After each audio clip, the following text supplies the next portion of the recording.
Segala sesuatu yang berkondisi adalah tidak kekal. Ketika seseorang melihatnya dengan kebijaksanaan, ia muak di dalam penderitaan. Inilah satu jalan membawa kesucian. Yang saya hormati para rama-ramani, Bapak Ibu Saudara-saudari sekalian, selamat pagi semuanya. Terpujilah Sang Buddha, Namo Buddhaya. Pada kesempatan pagi hari ini merupakan kebahagiaan kita semua karena kita kembali mengisi hari Minggu di pagi ini dengan hal-hal yang baik. Terutama Anda sekalian, kita semua datang ke wihara untuk melakukan puja terhadap yang patut dipuja, Buddha, Dhamma, dan Sangha, walaupun sedikit mempraktikkan meditasi, merenungkan kembali ajaran Buddha, dan membacakan Parita dan Sutta, dan kemudian dilanjutkan dengan bersama-sama mendengarkan Dhammadesana. Ini adalah kebajikan kita semua yang patut kita apresiasi dalam kita sebagai manusia. Dan sesuai dengan apa yang tadi telah disampaikan, bahwa pagi ini saya akan membahas tentang pentingnya kita mewaspadai perubahan. Bapak Ibu Saudara-saudari sekalian, kalau kita perhatikan seluruh ajaran Buddha selalu mendasarkan pada realitas. Jadi apapun yang diajarkan Sang Buddha berkenaan dengan sesuatu yang real, sesuatu yang nyata. Karena seluruh ajaran Buddha sesungguhnya diajarkan oleh beliau atas dasar pengalaman beliau. Jadi bukan kata orang, bukan diberi dari orang atau kekuatan luar. Tetapi Sang Buddha mengajarkan ajaran beliau atas dasar apa yang telah beliau alami. Yang sesungguhnya apa yang beliau alami juga dialami oleh kita semua, dan juga ada hal-hal lain yang juga akan bisa kita alami. Karena ajaran Buddha ini selain menunjukkan sebuah realitas, juga menunjukkan bahwa ada sesuatu yang berada di luar kemampuan manusia biasa. Tetapi semua itu adalah sesuatu yang bisa kita alami. Nah, salah satu ajaran Buddha yang telah ditunjukkan oleh beliau sebagai sesuatu yang real, sesuatu yang nyata, yang kita alami dalam kehidupan kita sehari-hari adalah fakta perubahan. Sang Buddha dalam banyak khutbahnya menunjukkan pada kita semua bahwa kita itu selalu mengalami perubahan. Bahwa yang namanya kehidupan itu selalu berubah. Bahwa tidak ada satupun dalam kehidupan kita, apapun itu, dalam setiap fenomena yang sifatnya adalah kekal, yang sifatnya adalah permanen.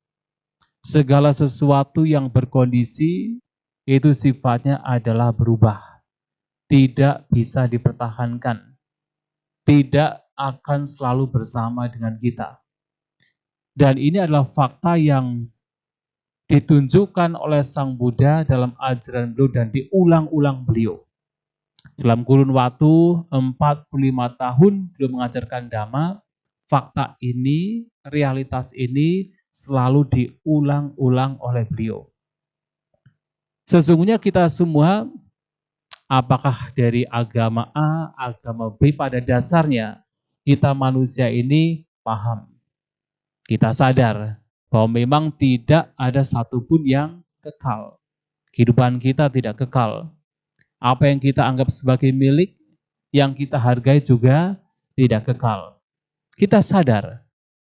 Akan tetapi sedikit sekali dari kita yang kemudian walaupun sudah sadar, sudah tahu, tetapi kemudian mengapresiasi. Artinya betul-betul ingin tahu lebih dalam lagi tentang fakta perubahan ini. Hanya sedikit.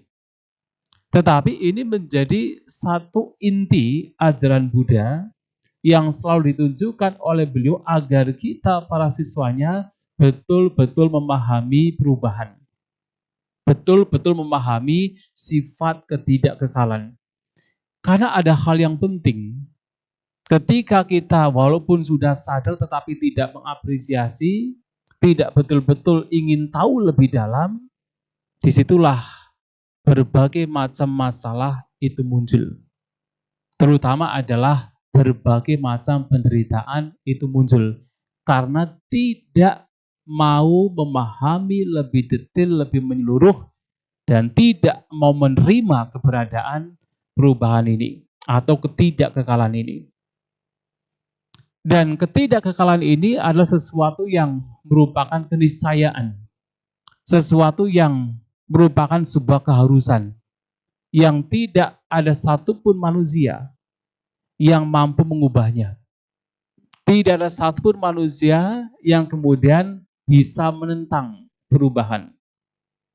Oleh karena itu, karena perubahan, maka kehidupan kita, Sang Buddha salah satu contohnya menyampaikan, mengingatkan kepada kita, bahwa kita manusia, karena kita berada di tengah-tengah fenomena yang terus berubah, kita akan terus mengalami salah satunya 8 kondisi dunia.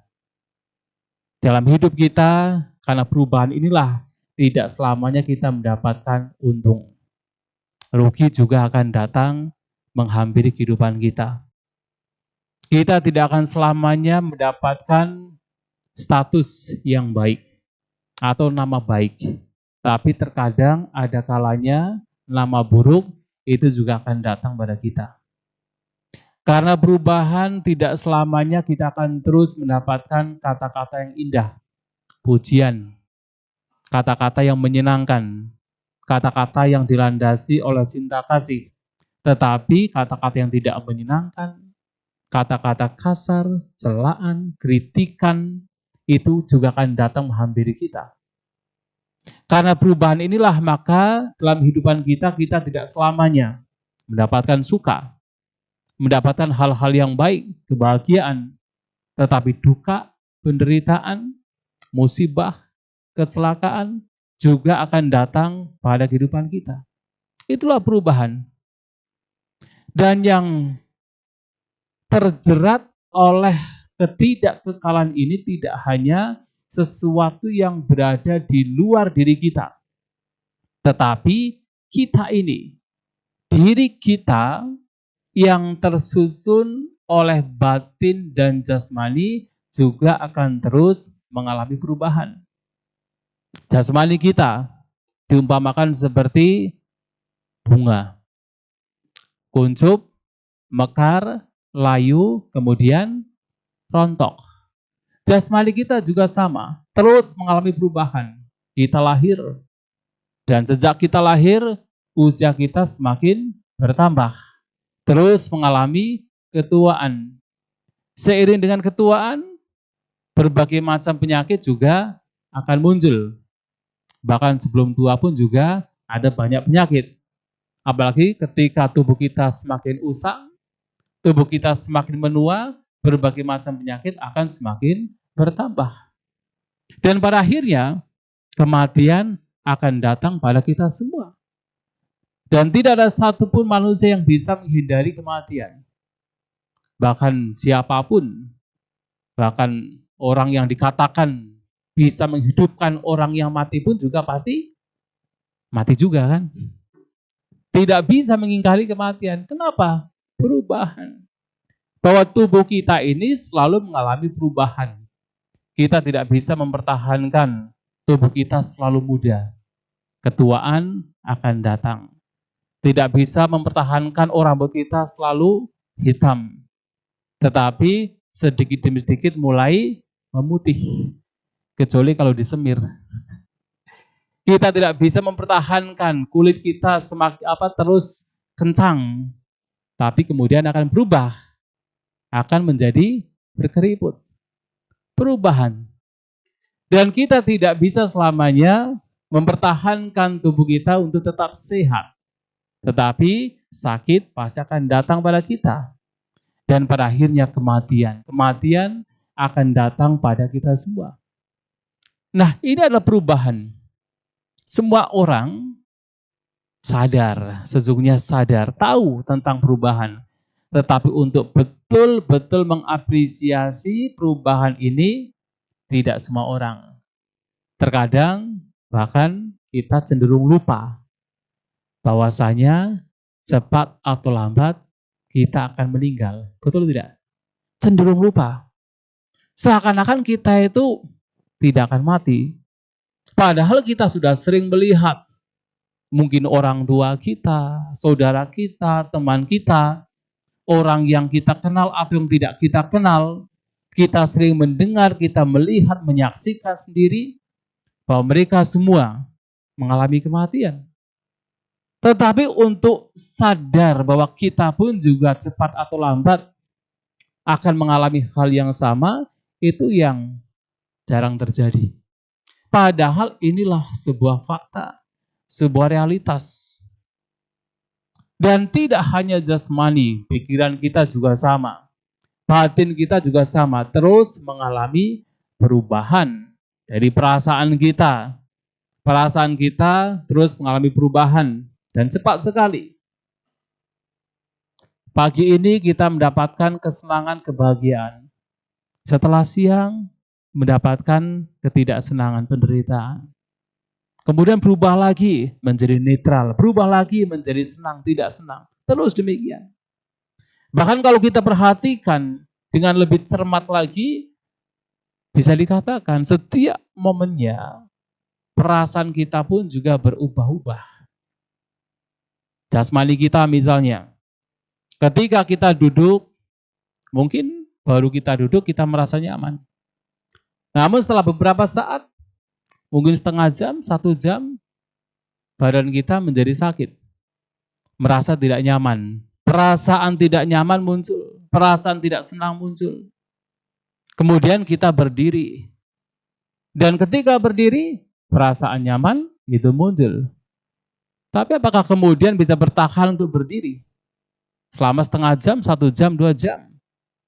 Setelah itu perasaan tidak nyaman akan muncul. Kemudian berjalan, oh nyaman muncul. Tapi apakah kemudian terus bisa berjalan sehingga nyaman tersebut akan bisa bertahan? Tidak juga. Perasaan tidak nyaman muncul dan terus demikian. Itu baru tubuh kita yang membawa perasaan menyenangkan, tidak menyenangkan. Belum lagi melihat objek, mendengarkan suara, membawa bebauan, merasakan rasa makanan. Semua itu menimbulkan perasaan menyenangkan, tidak menyenangkan, perasaan yang netral. Terus mengalami perubahan.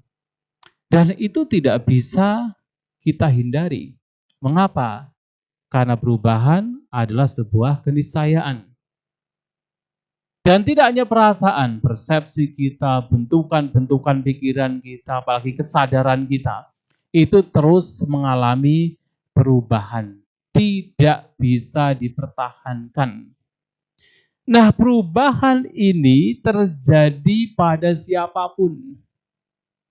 Tidak memandang apakah dia orang yang kaya atau orang yang miskin, apakah dia orang yang terpelajar atau tidak terpelajar, apakah dia itu orang yang berpengaruh atau tidak berpengaruh, apakah dia orang yang bijak atau yang bodoh, siapapun. Tidak melihat latar belakang orang tersebut, siapapun dan bahkan semua makhluk terdampak oleh perubahan ini. Semua makhluk terjerat oleh ketidakkekalan. Bahwa kehidupan setiap makhluk sifatnya adalah tidak kekal. Namun kemudian yang nantinya akan membedakan adalah ketika seseorang tidak memahami dhamma. Ketika seseorang tidak mempraktikkan dhamma, apa yang terjadi? Di tengah-tengah perubahan, ia akan menderita. Tetapi berbeda ketika seseorang memahami dhamma dan mempraktikkan dhamma dalam kehidupan sehari-hari, di tengah-tengah perubahan, ia tidak akan menderita. Itulah kenapa dalam nasihat terakhir Sang Buddha, ingat nasihat terakhir Sang Buddha, Vaya Dhamma Sangkara, apa madena sampadita. Sang Buddha menunjukkan pada kita, Vaya Dhamma Sangkara, segala sesuatu yang berkondisi mengalami kepadaman. Yang dimaksud adalah segala sesuatu yang berkondisi pasti akan berubah, berpisah dari kita. Tidak bisa kita pertahankan, pasti akan lenyap. Maka kemudian Sang Buddha menyampaikan, apa madena sampadita, maka hendaknya kalian hidup dengan kewaspadaan. Apa mada? Artinya waspada. Artinya tidak lengah. Hidup dengan waspada, dengan tidak lengah. Mengapa? Karena ketika kemudian seseorang hidup dengan kelengahan, dengan tidak waspada, yang terjadi adalah penderitaan di tengah-tengah perubahan. Mengapa kemudian seseorang menderita? Karena walaupun sudah sadar bahwa hidup itu perubahan, tetapi ada satu kecenderungan bahwa ada sesuatu yang kekal. Terutama ketika yang menyenangkan datang, manusia itu punya kecenderungan untuk menggenggam, untuk melekatinya. Merasa seakan-akan ini harus kekal, ini harus tidak berubah, ini harus stabil tetap seperti ini. Nah, sehingga ketika kemudian yang dilekati, yang digenggam ini berubah, dan pasti akan berubah, karena perubahan adalah keniscayaan dan pasti akan berubah. Apa yang terjadi? Menderita. Maka orang yang tidak mengenal Dhamma, tidak mempraktikkan Dhamma, maunya hanya mendapatkan untung, tidak mau rugi. Maunya hanya mendapatkan nama baik, tidak mau mendapatkan nama buruk. Maunya mendapatkan pujian, tidak mau dikritik, dicela. Maunya mendapatkan suka, tidak mau mendapatkan duka. Menggenggam apa yang menyenangkan saja. Karena tidak paham Dhamma. Nah, sehingga ketika yang tidak menyenangkan muncul, kerugian muncul, dia menderita. Ketika kemudian nama buruk muncul, dia menderita. Ketika kritikan, celaan, kata-kata kasar muncul, dia menderita. Dan ketika duka, perasaan tidak menyenangkan muncul, ia menderita. Mengapa? Karena tidak memiliki apamada, tidak memiliki kewaspadaan. Menderita. Nah, akan berbeda halnya ketika seseorang mengenal Dhamma, mempraktikkan Dhamma, hidup dengan kewaspadaan. Di tengah-tengah perubahan, paling tidak, kalaupun tidak bisa melenyapkan seluruh duka penderitaan, paling tidak bisa sedikit demi sedikit mengurangi. Reduce, mengurangi. Paling tidak demikian. Syukur-syukur nanti suatu saat bisa melenyapkan secara total. Ada tidak orang yang bisa melenyapkan secara total penderitaan? Ada. Siapa? Arahat. Nah, paling tidak adalah kita mengurangi.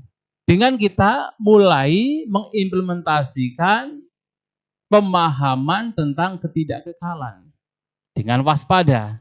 Nah, sekarang pertanyaannya adalah, bagaimana kita dikatakan sebagai orang yang waspada? Orang yang mewaspadai perubahan. Agar sedikit demi sedikit kita tidak menderita. Yang pertama adalah yang paling penting untuk kita pahami dan kita implementasikan dalam kehidupan sehari-hari adalah kita harus menerima perubahan itu sendiri. Itu yang paling pertama, menerima perubahan. Mungkin seseorang tahu ini berubah, tapi masalahnya menerima tidak perubahan tersebut.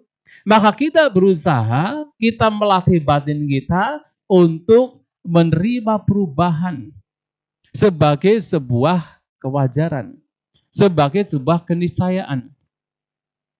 Maka seringkali terkadang saya memberikan satu masukan kepada umat. Cobalah ketika kemudian memiliki sesuatu yang dianggap berharga, sesuatu yang dianggap sebagai milik yang dicintai, yang disayangi, cobalah lihat itu.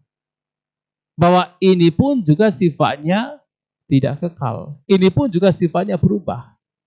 Contohnya apa? Anda memiliki rumah. Sekali waktu lihatlah rumah Anda bukan dengan kemelekatan. Tetapi lihatlah bahwa ini pun dilihat, direnungkan bahwa ini pun rumah yang saya tempati ini cepat atau lambat pasti akan mengalami perubahan. Pasti akan berpisah dari saya.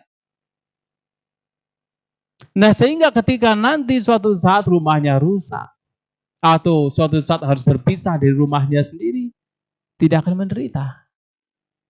Atau simpelnya adalah Anda misalnya punya jam tangan yang mahal. Ya kan? Apa itu namanya yang mahal? Rolex. Coba dilihat ditimang-timang misalnya kalau punya ya, ditimang-timang. Biasanya kalau itu mahal kan, wah, dilekati, digenggam erat, dianggap sebagai milik tanpa disadari, itulah bibit yang nantinya membawa kepada penderitaan. Cobalah dilihat dan direnungkan bahwa ini pun juga sifatnya tidak kekal. Ini pun juga sifatnya berubah cepat atau lambat pasti, dan itu pasti berpisah dari saya. Nah, kalau demikian senantiasa direnungkan demikian, tidak hanya 1-2 kali, tapi sering kali kita merenungkan, nah itu akan membawa kepada keseimbangan batin. Ketika nanti suatu saat perpisahan itu terjadi, penderitaan tidak muncul. Karena sudah siap. Siap untuk berpisah dari benda yang sekarang secara konvensional dianggap sebagai milik. Nah, itu yang harus juga kita lakukan. Dan tidak hanya benda-benda tertentu saja, semuanya. Rumah, properti, mungkin punya uang, punya jabatan. Cobalah renungkan semua itu sebagai sesuatu yang nanti cepat atau lambat pasti akan berubah. Tidak bisa dipertahankan. Untuk apa? Supaya ketika perubahan terjadi, perpisahan terjadi, penderitaan tidak akan muncul. Nah, ketika menerima perubahan ini, bukan yang sekedar teori, tetapi betul-betul dikokohkan dalam batin kita, maka ketika ada perpisahan, ada perubahan dari yang menyenangkan menjadi tidak menyenangkan, penderitaan tidak akan muncul. Itulah yang mesti kita lakukan. Tidak hanya sesuatu yang berada di luar diri kita, termasuk ketika berkenaan dengan diri kita, tubuh kita. Ya, terutama tubuh kita. Kalau pikiran terus mengalami perubahan pun juga sebenarnya harus dilihat sebagai tidak kekal. Tapi yang paling biasanya secara umum manusia yang paling membuat menderita itu adalah perubahan pada jasmani. Karena itu yang terlihat. Padahal perubahan pikiran itu juga wah ini yang lebih membuat penderitaan lagi, tetapi biasanya jasmani yang membuat penderitaan lebih besar untuk manusia pada umumnya. Juga dilihat sebagai apa? Tidak kekal. Betul-betul dilihat, direnungkan bahwa tubuh ini tidak kekal. Nah, sehingga ketika perubahan terjadi, tidak akan begitu menderita dan bahkan tidak akan menderita. Nah, inilah menerima perubahan bukan sekedar teori, tetapi betul-betul diimplementasikan, dikokohkan dalam batin. Bahwa perubahan memang sesuatu yang pasti terjadi pada saya, pada apapun, pada segala fenomena. Dan ini yang mesti kita lakukan yang pertama. Nah, yang kedua adalah setelah kita menerima perubahan, hendaknya kita pun juga termotivasi. Untuk apa? Untuk mengisi kehidupan kita di tengah-tengah perubahan ini dengan berbagai macam kebaikan. Mengapa? Karena perubahan yang terjadi pada kita ini juga ada sebab. Jadi karena ada sebab, maka muncullah akibat. Akibat terjadi muncul karena sebab. Nah, perubahan yang terjadi dalam kehidupan kita itu semuanya muncul karena sebab-sebab tertentu. Termasuk adalah kita mengalami kebahagiaan, kita mengalami penderitaan, itu juga muncul karena sebab. Muncul karena kondisi-kondisi yang lain. Nah, sehingga dalam hukum sebab dan akibat ini yang merupakan bagian dari perubahan ketidakkekalan, kita pun juga sesungguhnya diajarkan. Kalau kita ingin berubah ke hal yang lebih baik, maka kita harus melakukan hal-hal yang baik. Kita menerima perubahan sebagai sebuah keniscayaan, kewajaran. Sehingga batin kita menjadi tenang. Perubahan terjadi tidak membuat kita menderita. Tetapi di saat yang sama pun juga kita tahu bahwa perubahan ini terjadi karena adanya sebab-sebab tertentu. Mengapa saya menderita? Ya karena saya melakukan berbagai macam hal yang buruk. Kalaupun tidak dalam kehidupan sekarang, kehidupan yang lampau. Kita telah melakukan berbagai hal yang buruk sehingga sekarang menderita. Nah, sehingga kalau kita ingin mendapatkan kebahagiaan, maka kita harus memulai untuk melakukan hal-hal yang baik. Jadi tidak hanya sekedar menerima, kemudian stop di sana. Tapi bagaimana kita menerima perubahan dan juga belajar dari sebuah perubahan. Oh, ternyata perubahan ini terjadi karena sebab-sebab. Dan kalau saya ingin bahagia dalam kehidupan saya, paling tidak dalam kehidupan tumbuh lahir, paling tidak ada kebahagiaan yang muncul, maka harus membuat sebab-sebab yang memunculkan kebahagiaan. Yaitu dengan apa? Melakukan berbagai macam kebaikan. Tapi kalau kemudian seseorang tidak melakukan kebaikan, sudah ada perubahan yang buruk, tidak melakukan kebaikan, yaitu karena dia tidak tahu bahwa itulah yang menyebabkan dia terus mengalami penderitaan. Nah, Sang Buddha menyampaikan itu seperti yang disebut sebagai dari gelap menuju gelap. Artinya seseorang yang hidupnya sudah susah karena sebab-sebab yang lampau, perbuatan-perbuatan yang lampau yang tidak baik sehingga sekarang hidupnya susah, tapi kemudian ia tidak melakukan kebaikan. Ia tidak melakukan kebajikan, malahan dia memperhatikan hal-hal yang buruk, tidak suka berdana, tidak peduli dengan kemoralan. Dan apa yang terjadi? Kegelapan yang dia alami akan terus berlanjut. Dari gelap menuju gelap. Tetapi kalau orang mengenal Dhamma, memahami bahwa perubahan ini terjadi karena sebab-sebab tertentu yang lampau, maka dia paham, kalaupun sekarang hidupnya susah, dia tahu bahwa kesusahan sekarang ini disebabkan karena kehidupan yang lampau atau karena perbuatan-perbuatan yang telah lewat. Maka dia berubah. Berubah untuk sekarang saat ini mengisi hidupnya dengan kebaikan. Nah, sehingga orang demikian dikatakan orang yang dari gelap menuju terang. Itu masih mending. Dari gelap menuju terang. Nah, itu yang harus kita lakukan. Tapi ada pula orang yang kemudian merasa dirinya itu sudah mendapatkan segalanya. Kemudian dia tidak peduli dengan dharma, tidak peduli dengan ajaran, tidak peduli dengan kebaikan, maka dia kemudian melakukan hal-hal yang buruk tanpa tahu bahwa ini yang menyebabkan nantinya dia menderita. Ada juga orang demikian. Hasil perbuatannya lampau membuat dia sekarang mendapatkan kebahagiaan. Tapi kemudian dia tidak peduli dengan kebaikan, ia melakukan kejahatan, maka dikatakan seperti orang yang dari terang menuju gelap. Karena tidak paham Dhamma. Nah, tetapi orang yang paham Dhamma, walaupun dia hidupnya sudah baik, dan dia tahu ini adalah karena hasil perbuatan dia sendiri di masa lampau, maka dia akan melanjutkan kebaikan, sehingga kebaikan, kebahagiaan akan berlanjut di masa mendatang. Maka dari terang menuju terang. Nah, itu yang mesti dilakukan.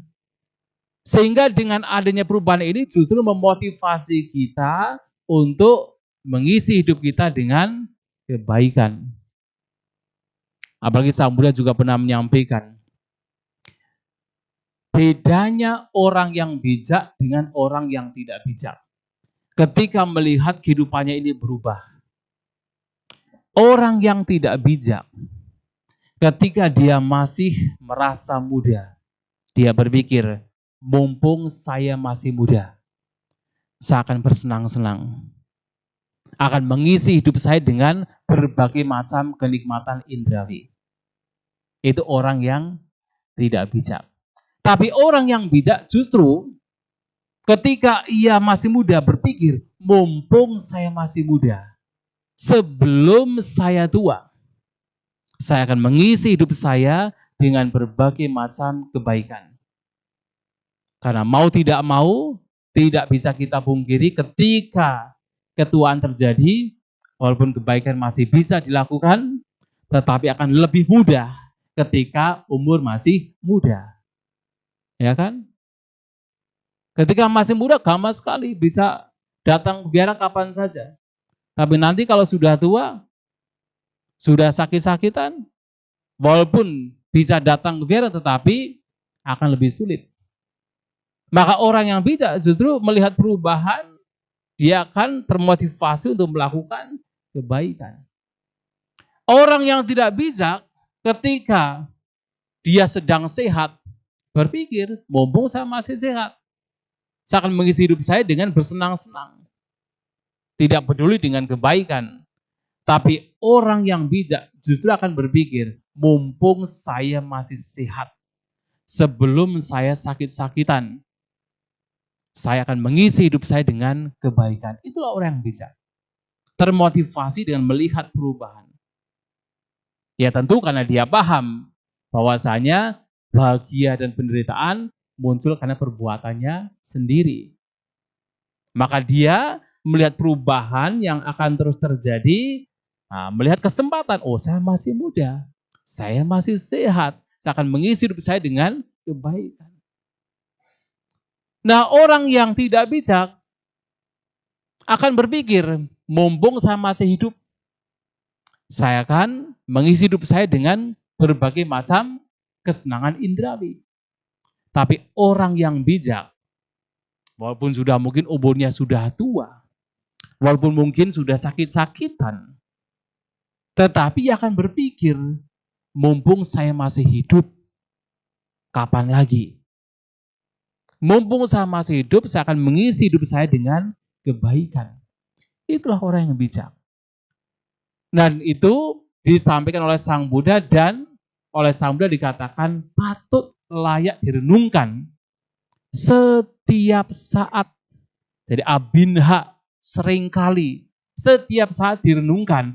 Dan tidak hanya layak direnungkan oleh para biku dan bikuni. Bahkan Sang Buddha menyampaikan, dan itu patut direnungkan oleh upasaka dan upasika.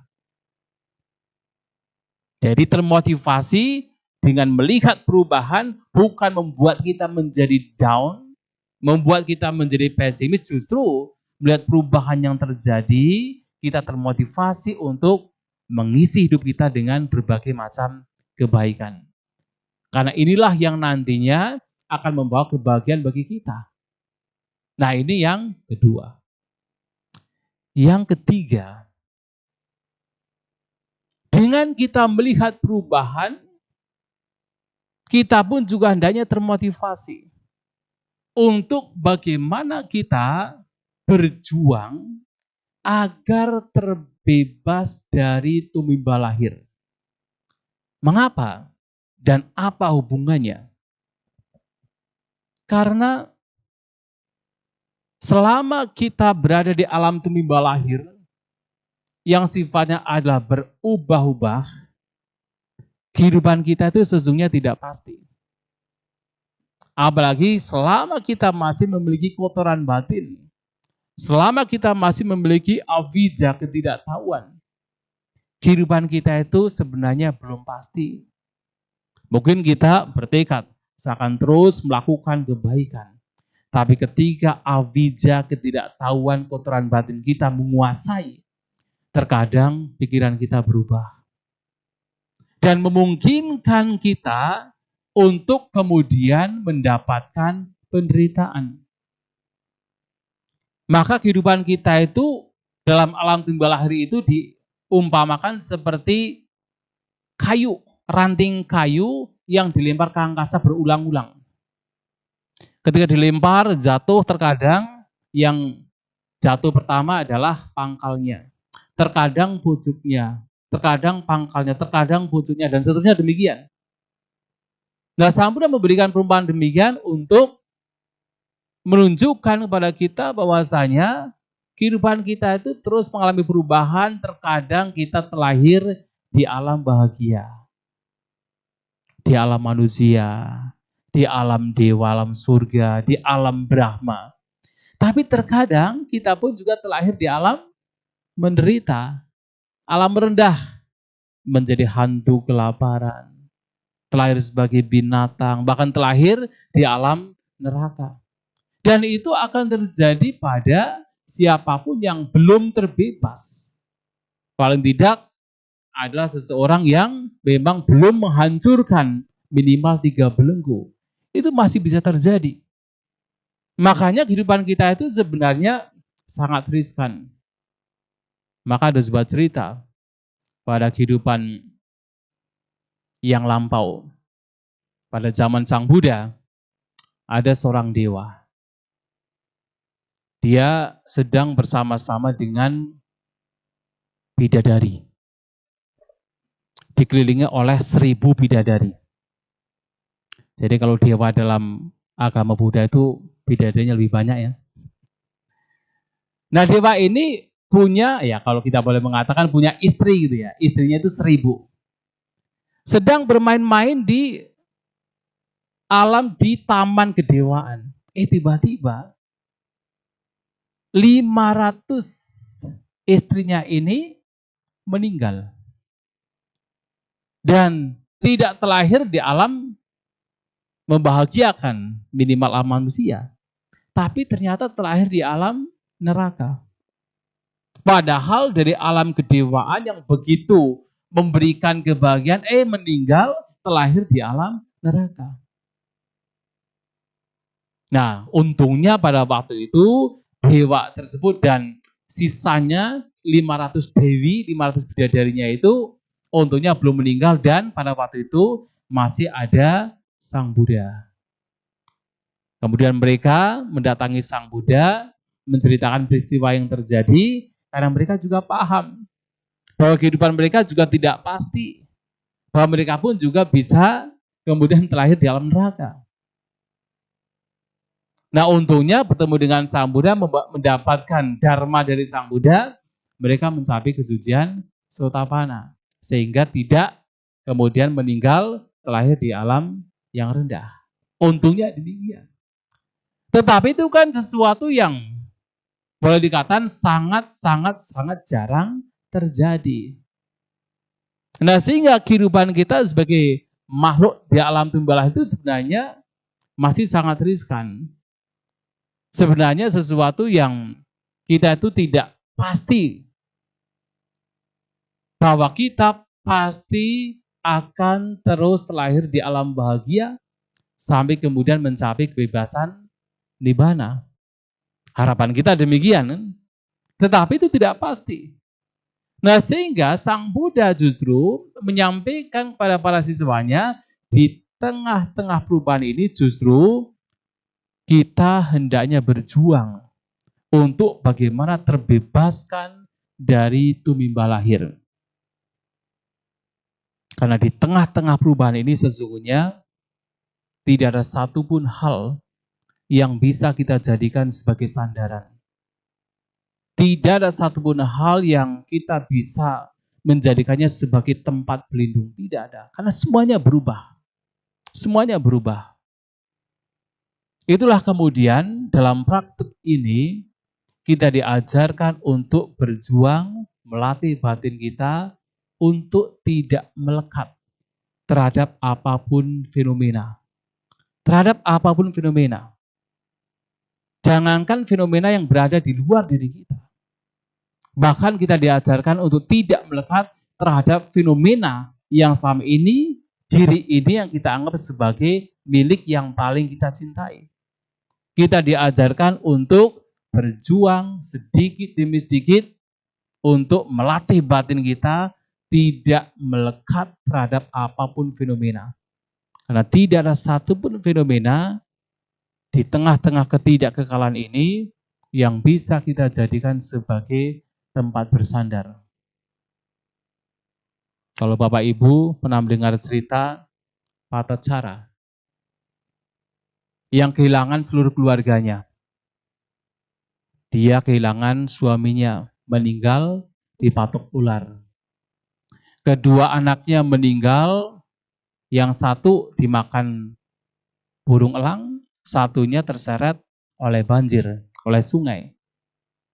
Orang tua, saudara-saudaranya meninggal karena rumahnya terbakar. Nah, dia menjadi gila. Karena dia selama ini berpikir bahwa orang-orang yang dia cintai ini adalah orang-orang yang nantinya menjadi pelindung dia. Suaminya diharapkan menjadi pelindung, meninggal. Ketika suaminya sudah tidak ada, siapa lagi? Tentu adalah anak-anaknya. Yang diharapkan nanti menjadi protektor, menjadi pelindung, meninggal juga. Karena mereka meninggal, siapa yang diharapkan menjadi pelindung? Orang tuanya, saudara-saudaranya. Mereka meninggal juga. Maka menjadi gila. Tidak bisa melihat perubahan, tidak bisa menerima perubahan, ia menjadi gila. Untuk bertemu dengan Sang Buddha. Pada waktu itu dia gila sebenarnya. Bahkan tidak sampai mengenakan selai pakaian pun. Ketika Sang Buddha suatu saat sedang memberikan ceramah dhamma dikelilingi oleh para siswa beliau termasuk para berumah tangga, Patacara datang. Karena gila dia tidak mengenakan pakaian. Dan pada waktu itu diusir sama orang-orang sekitar. Tapi kemudian Sang Buddha meminta kepada yaitu yang sedang mendengarkan paparan dhamma beliau untuk mempersilahkan Patacara masuk. Sang Buddha mengatakan, ya sating padilah, artinya sadarlah, eling, sadar.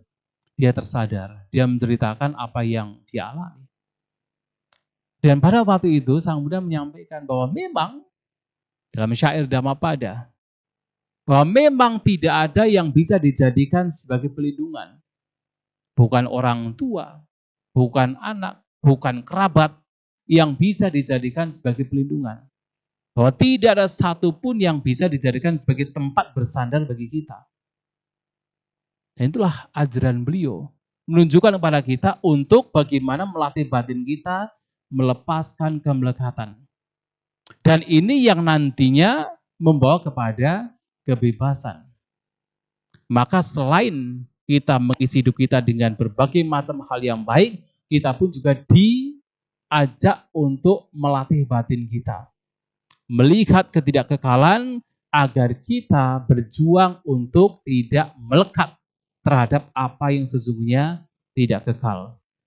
Dan ini yang sesungguhnya disampaikan oleh Sang Buddha dalam salah satu syair yang tadi di depan saya kutip.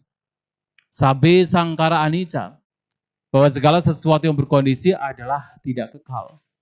Yada panyaya pasati, dan ketika seseorang melihat dengan kebijaksanaan, artinya melihat dengan kebijaksanaan, melihat bahwa ini memang tidak kekal, yang tidak kekal membawa kepada duka penderitaan, ketika kemudian dilekati, maka kemudian orang melatih diri untuk tidak melekat karena dia muak dengan penderitaan, atani binta dituke, dan inilah jalan yang membawa kepada kesucian. Artinya melihat ketidakkekalan sebagai sebuah kewajaran Dan ketika ketidakkekalan ini dilekati, membawa kepada penderitaan. Maka melatih batin agar batin tidak menderita, maka melatih batin untuk tidak melekat terhadap apa yang tidak kekal. Dan inilah jalan yang nantinya mengarahkan pada kita untuk bisa terbebaskan. Maka seringkali disampaikan, melihat anicca adalah untuk memunculkan nibida, memunculkan kemuakan, disenchanted, tidak tertarik, ketidaktertarikan terhadap apa yang tidak kekal. Ketika batin tidak tertarik terhadap apa yang tidak kekal, memunculkan viraga, tidak memunculkan nafsu terhadap apa yang tidak menarik. Dan itulah yang membawa batin untuk tidak melekat. Pada akhirnya, ketidakkekalan ini membawa kita untuk tidak melekat terhadap yang tidak kekal. Dan itulah Bapak Ibu Saudara-saudari sekalian, 3 hal yang patut, yang layak untuk kita implementasikan dalam kehidupan sehari-hari setelah melihat perubahan. Yang pertama, terima perubahan sebagai sebuah keniscayaan.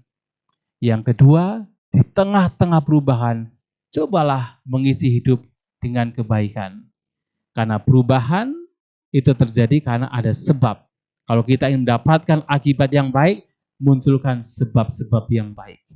Dan yang ketiga, di tengah-tengah perubahan, seharusnya memotivasi kita untuk berjuang, melatih batin kita, tidak melekat terhadap apapun fenomena yang sifatnya adalah tidak kekal. Dan ini yang akan membantu batin kita sedikit demi sedikit mendekat pada kebebasan atau nibbana. Itulah yang ingin saya sampaikan, semoga memberikan inspirasi yang baik. Semoga kita semua senantiasa berjuang dalam Dhamma, bertumbuh dalam Dhamma, Sabbe Sata Bhavantu Sukhitata, semoga semua makhluk berbahagia.